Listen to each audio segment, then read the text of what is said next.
Avec vos photos à la cour.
Macron ne lâche pas. On est là.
J'ai serré sur mon live.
dans votre essentiel, la sucette à l'équipe, la sucette.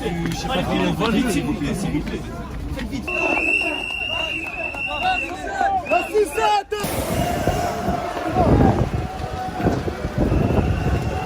Joachim.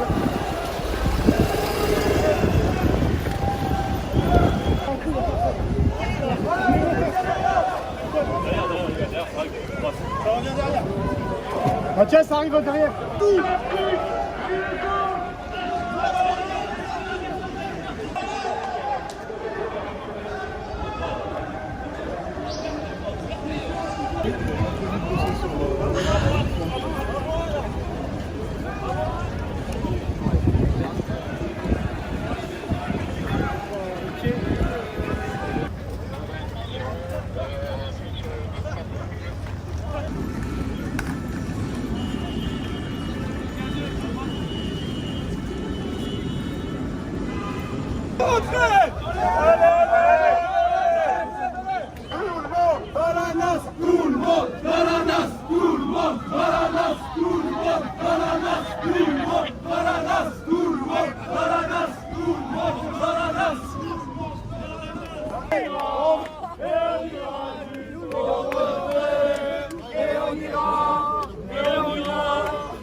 Viens sur moi, Joachim. Joachim.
Ce matin, il y avait un rassemblement devant la maison de la RATP pour dénoncer notamment tout le faits de répression en fait, qu'il y a depuis 20 jours maintenant sur les piquets, sur les dépôts de bus. On a énormément de camarades qui sont gazés, tapés, il y en a, on leur a pété le nez, des côtes, etc. Nous, on a un collègue aussi de Châtillon qui s'est fait qui s'est mangé un coup de tonfa dans le tendon d'Achille. Donc là, il arrive même plus, le truc c'est tellement fragile, il risque peut-être de boiter à vie. Donc voilà, on est des simples grévistes, ça fait 20 jours de grève. Lorsqu'on calcule en moyenne, on est tous entre 1200 et 1500 euros de perdus aujourd'hui. Voilà, nous, il n'y aura pas de Noël pour nos enfants. Voilà, comment tu veux qu'on paye un Noël si on est déjà à 20 jours de grève? Donc voilà, le seul truc qu'on a à faire aujourd'hui, c'est de montrer notre détermination, le fait qu'on est là, que nous, il n'y a pas de trêve, il n'y a pas de 9 janvier ni quoi que ce soit. On ne va pas attendre la Saint-Glinglin comme on dit, on ne va pas attendre 20 jours de grève tranquillement pour faire une seule manif interprofessionnelle. Donc voilà, on est là. Maintenant, on appelle l'ensemble des confédérations syndicales à prendre leurs responsabilités. C'est aujourd'hui qu'il faut généraliser la grève, c'est aujourd'hui qu'il faut taper sur ce clou sur lequel on tape depuis plus de 20 jours. Pendant que nous, on est là, on est nassé, on est gazé depuis ce matin, et ben Emmanuel Macron, il est en train de danser sur Magic System, sur Premier Gaou, et il est en train de manger du gâteau. Donc voilà, il y a les grévistes, il y a nos camarades usagers avec lesquels on est de toute solidarité. On comprend effectivement, quand les transports publics sont en grève, c'est dur, mais on est solidaires vraiment à fond avec les usagers du rail parce qu'ils nous soutiennent, ils donnent des fois. On a fait la dernière fois en manifestation, il y a des gens qui donnent 400, 500 euros. Donc voilà, si ça, c'est pas de la solidarité, pour toutes ces personnes-là, de celle qui a donné 1 euro à la personne qui a fait un chèque de 2000 euros, pour ces personnes-là, on se doit d'aller jusqu'au bout. Voilà. Ils n'ont pas donné de l'argent pour qu'on s'arrête. Ils ont donné de l'argent pour nous aider, pour nous dire tenez bon. Tu sais, quand ils te donnent même 10 balles, ils te mettent 10 balles et te disent quoi? Tenez bon, accrochez-vous, ne lâchez rien du tout. Et on n'a pas le droit de lâcher, donc voilà. Là, on leur a montré qu'en tout cas, c'est ni Laurent Berger, ni Escure, ni Martinez, ni quelqu'un que ce soit qui va décider à notre place. C'est la base qui est là. C'est la base qui est depuis tous les matins, qui se réveille à 3 h, qui tient les piquets. C'est la base qui se fait nasser, c'est la base qui se fait gazer. Moi, je regarde ici, je vois des camarades, des syndiqués, des non-syndiqués. Je vois pas Laurent Berger, je vois pas Escure et je vois pas Martinez. Donc voilà, qu'ils fassent quelque chose et qu'ils débloquent des thunes parce qu'on en a besoin. D'accord? Quand on entend que la CFDT elle a 120 millions d'euros juste pour ses adhérents, que la CFDT nous montre combien elle a gagné de bataille avec uniquement ses adhérents. Est-ce que la CFDT elle a obtenu quoi que ce soit grâce à ses adhérents de manière nationale? Donc voilà, ils ont besoin de nous, mais nous on a besoin de pognon, donc il va falloir qu'ils sortent un peu des thunes. Qu'est-ce qui s'est passé cette bataille? Il y avait un rassemblement devant le siège de la RATP. Il était déclaré, pas déclaré. Comment ça s'est passé? Non, c'était pas déclaré, on se rassemble devant le siège. Nous, à la base, on avait prévu de rentrer, c'était la 3e fois qu'on venait dans le siège de la RATP. Pourquoi on va déclarer quoi? Il y a des agents RATP, ils ont le droit de rentrer dans le siège, et pourquoi on déclare pas un rassemblement? Voilà, manque de peau, on était très nombreux, donc à vouloir rentrer, et il y avait plus de CRS que nous. Voilà. Qu'est-ce qui s'est passé après? Vous êtes allé dans le métro et après, voilà, la décision, c'était d'aller chercher Macron. On a dit, on va chercher Macron, même si on sait qu'il est en Côte d'Ivoire, symboliquement, politiquement, de montrer que nous, on va aller à l'origine, c'est-à-dire, il a retiré, il a arrêté sa retraite, il a renoncé à sa retraite, maintenant, il va falloir qu'il renonce à sa réforme des retraites. Ça nous intéresse plus. Non, c'est bon, c'est bon. Tout à l'heure, c'est que ça. Vous vouliez aller à l'Elysée, c'est ça? Oui, on sait très bien qu'on n'allait pas. Le but n'était pas de rentrer ni de quoi que ce soit, mais symboliquement de montrer que voilà, on va aller chercher le responsable. C'est lui le responsable. C'est lui le responsable de tout ça. C'est lui le responsable des problèmes des travailleuses et des travailleurs depuis. Ça a gagné. Qu'est-ce qui s'est passé dans la ligne 1 du métro? Dans la ligne 1, en fait, c'est du jeu du chat à la souris. Ils nous ont empêchés d'aller dans la gare de Lyon. Ils nous ont gazé, tapé. On s'est retrouvés dans la ligne 1, entre les couloirs. Et puis on était dans le métro. On voulait prendre la ligne 1 pour se diriger vers Concorde. Et puis continuer à pied jusqu'à l'Elysée. Donc voilà. Et puis au final, la RATP, avec le système de caméra, ils ont empêché les portes de repartir, de fermer. C'est une ligne automatique, mais elle est gérée par des gens qui sont derrière des caméras. Donc voilà, ils nous ont empêché de partir, de prendre la ligne 1 pour nous diriger vers Concorde. Et en sortant du métro, ça a été un peu tendu avec les forces de l'ordre dans la sortie de la station. Oui. Déjà, on ne sait pas ce que font les forces de l'ordre à l'intérieur d'une station de métro. Donc ils n'ont pas le droit d'y être.